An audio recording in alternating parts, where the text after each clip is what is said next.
एक नगर में एक ब्राह्मण पति पत्नी थे। दोनों ही भगवान हनुमान जी के सच्चे भक्त थे।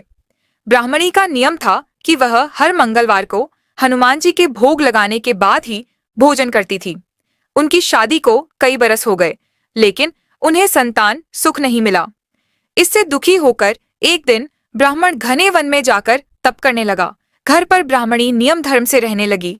तब पति के पीछे से उसे रजस्वाला आई। उस दिन संयोगवश मंगलवार का उसका व्रत था, तो उसने रसोई नहीं बनाई और न ही हनुमान जी को भोग लगाया, जिससे वह ब्राह्मणी दुखी हो गई कि आज मेरे प्रभु मेरी वजह से भूखे रह गए। तो उसने निश्चय किया कि अब मैं 7 दिन तक भूखी रहूंगी, अन्न जल नहीं खाऊंगी। तब 5वें दिन भोजन पानी नहीं खाने से वह बेहोश हो गई। बैकुंठ से भगवान हनुमान जी को उसके ऊपर दया आ गई। तभी आकाशवाणी हुई कि हे पुत्री, मैं तेरी सेवा पूजा और तपस्या से खुश हुआ ले, यह पुत्र मैंने तुझे दिया।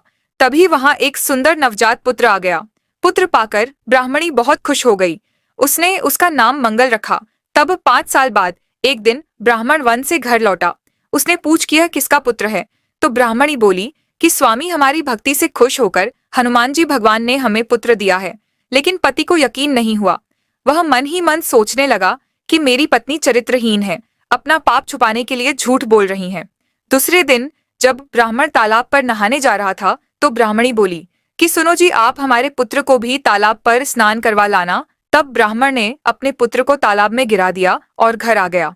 पत्नी ने पूछा कि स्वामी, हमारा बेटा कहाँ है? तो ब्राह्मण बोला कि वह अन्य बच्चों के साथ खेल रहा है, अभी आ जाएगा। जिसके ऊपर भगवान का आशीर्वाद का हाथ हो, भला उसको कौन मार पाया है।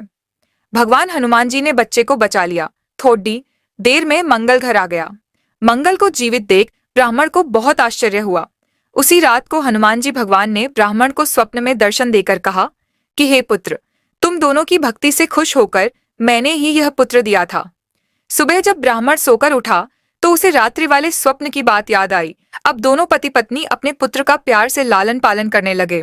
बोलिए हनुमान जी महाराज की जय।